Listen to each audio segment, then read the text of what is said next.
Bishop Leopoldo Hausian, beloved Monsignori, Reverend Fathers, the religious communities, representatives of the different Filipino-Chinese Catholic institutions and organizations, guests, ladies and gentlemen, a pleasant day to all. I am Josephine Lee of the Daughters of St. Jude, Legazpi City, and the National President of the Federation of the Filipino-Chinese Catholic Women's Organizations for 2020 to 2022. FFCCWO has 39 chapters coming from all over the Philippines, the National Capital Region, Luzon, Visayas, and Mindanao.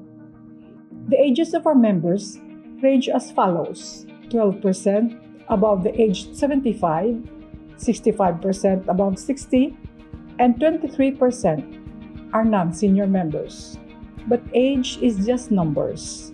What matters is that we are a group of Filipino-Chinese women committed to creating a Christ-centered community of evangelizing disciples working towards a transformed society. For the past 5 years, we have focused our attention on the 7 ministries, which are the following: evangelization, vocation promotion, family life, liturgy and devotion, organizational sustainability, cultural understanding, and social concerns. For social concerns, we have been doing charity work under our program, Sharing God's Love, which formally started under the term of Tita Meli Tieng of Paco. For the past 13 years, we have been providing ready funds for FFCCWO so that we could be the first responders to the victims of disasters and calamities.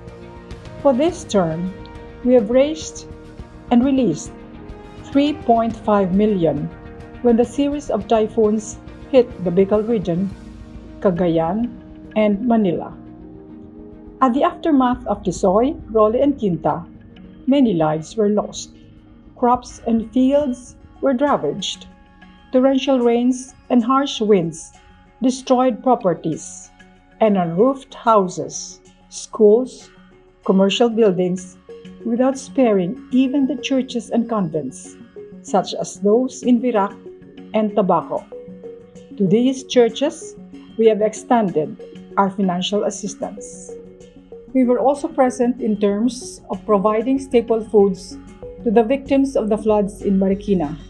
We have delivered housing materials and basic needs to the 5 Bicol chapters in Tabaco, Naga, Iriga, Legazpi, and Virac. We also donated 6 houses to families relocated in the town of Isabela, Cagayan. This year, we released 1 million pesos proposed during the previous term to finance the construction of the temporary church for Our Lady of Kaysasay, while the big church, which has been declared unsafe, is now undergoing major repair. When COVID-19 first broke out, we immediately extended help to the Philippine Medical Association in terms of providing sets of PPEs to doctors and nurses. Right after that, our members in their individual capacities extended whatever help they could to answer the needs of the times. Some chapters donated to communities and parishes the much-needed temperature scanners, alcohol, and hand sanitizers. Davao donated hand washing installations. Our chapters impacted communities with various donations of cooked food, sacks of rice, groceries, toiletries, clothes, alcohol, face masks, face shields to those needing help. Most of the chapters also conducted series of the community pantries like Cebu, Naga, Iriga, CDO, Dumaguete, and many more.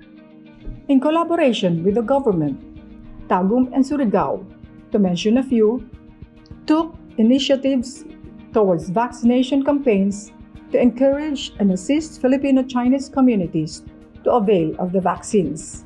All these works of mercy and compassion can be traced back from the birth of FFCCWO in 1954 in Cebu. Countless lives have been touched because of the ladies' continued outpouring of support to the lost, the last, and the least.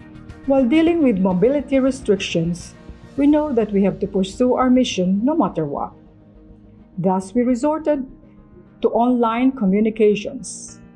We created the most needed Viber chat and messenger groups so all of us can be connected. But believe it or not, in our senior years, we had to learn the use of these technological innovations with the help of the younger members of our families. We are fortunate enough to have a very able and youthful National Secretary, Dr. Ruth Ang Bang-yok. For the past 18 months, we have had more or less 3 times a week of national meetings.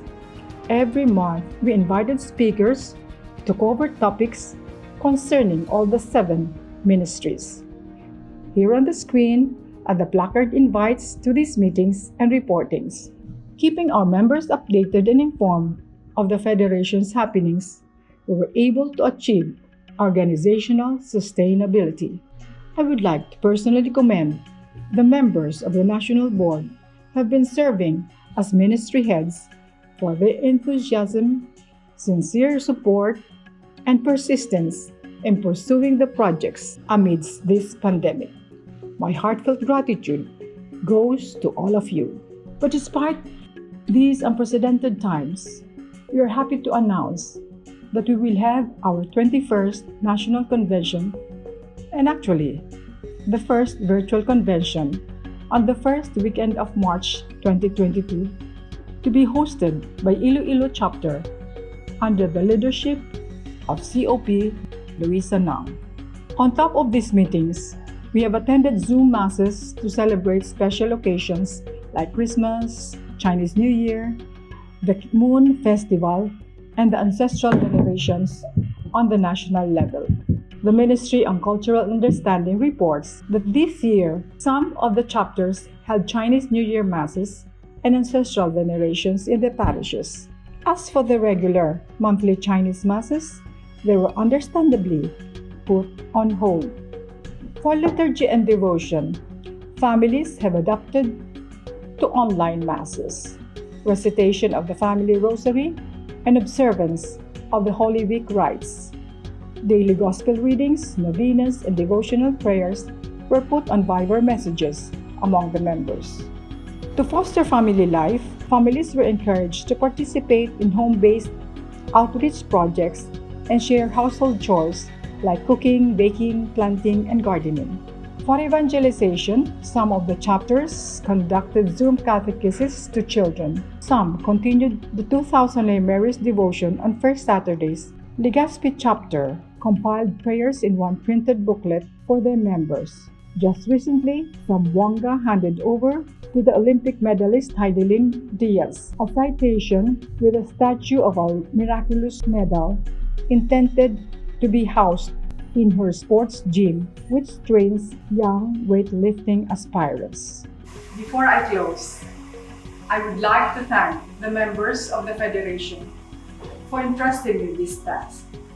Never did I know that I will be opening new horizons for the Federation, blazing new trails and embarking on new approach to leadership.